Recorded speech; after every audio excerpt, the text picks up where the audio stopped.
So here we are on the front steps, or the walkway leading to the front steps of the main house here at Neverland. And so let me walk a little bit and tell you a little bit more. Friends of Michael Jackson's have told me in the last 24 hours that when they would come here, when Michael Jackson was here, there was music in the air, and they meant that literally. There were speakers everywhere in the trees, and so as you walked around here, you'd hear Disney music or Michael Jackson music or some other kind of music everywhere you went as you strolled through the grounds. Now, let me take you inside.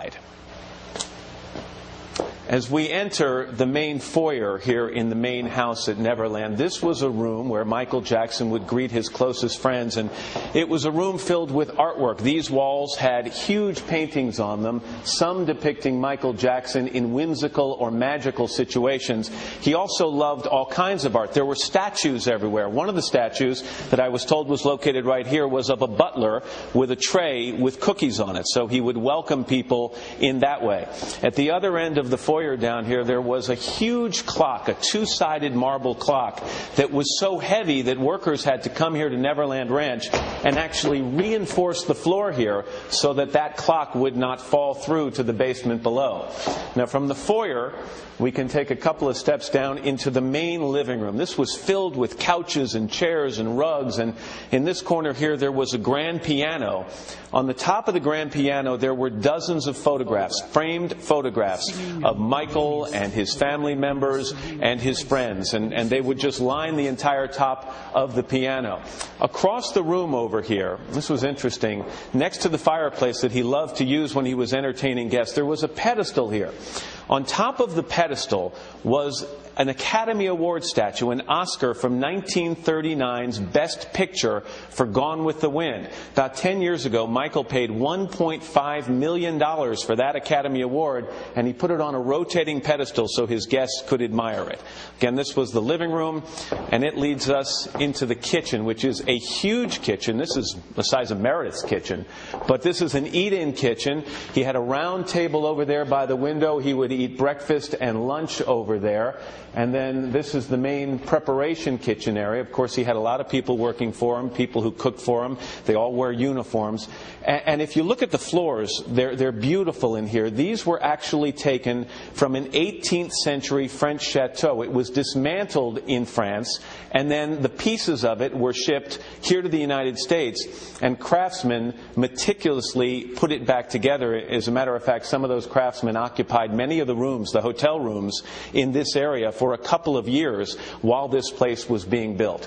When we come back, I'm going to take you into Michael Jackson's private bedroom, and I'm going to show you what we found, a secret room that is a part of that bedroom. And let's continue our tour inside this beautiful home. We've already seen parts of the kitchen, and I'd like to take you into the other actual wing of the house right now. And to do that, we're going to go up some stairs right now and then go through the dining room, and then eventually we'll end up in Michael Jackson's private bedroom.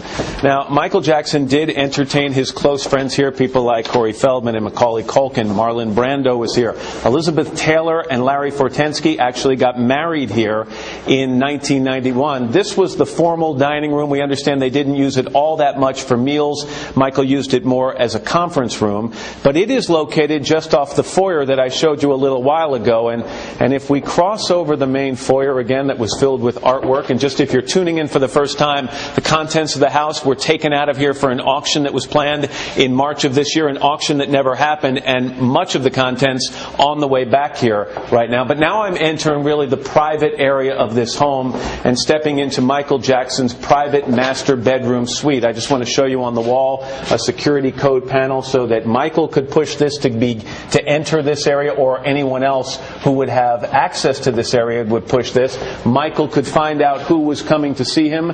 He had one of those security peepholes in the door so he could tell who was knocking or who was delivering something. You step down. Michael Jackson had a two-story bedroom. This is the main floor of it. This was the sitting area. It had couches and chairs in here, a beautiful tile fireplace that he loved to use. Again, you don't see anything on the wall here, but you can tell by the wiring on the floor here, this was the media wall here. There was a huge flat-screen TV here and a stereo system. Obviously, a place that was filled with music whenever Michael was here. Let's go into the bathroom, and it's a big big master bathroom. Picture it with the mirrors and the towels. They're all gone now, but over in this corner there's a beautiful bathtub, a jacuzzi bathtub that overlooked a walled-in patio area here that had a couple of fountains and pools out here.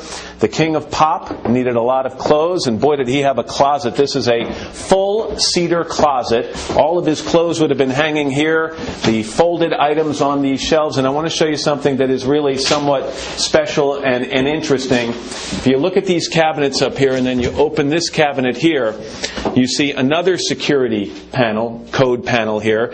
If you push the right code on that panel, it unlocks. Now keep in mind, there would be clothing hanging here, so this would be covered. Triple locks on this wall here, and it reveals a secret section of this closet. I'm not sure what he kept in there, but clearly he didn't want many people to know that it existed. I'm going to come back out of the cedar closet here for a second and take you into the other areas of the bedroom, again walking through the bathroom. I mentioned that Michael Jackson had a 2-story bedroom, so let me move around here. It's a little tough to navigate with all our cameras and everything.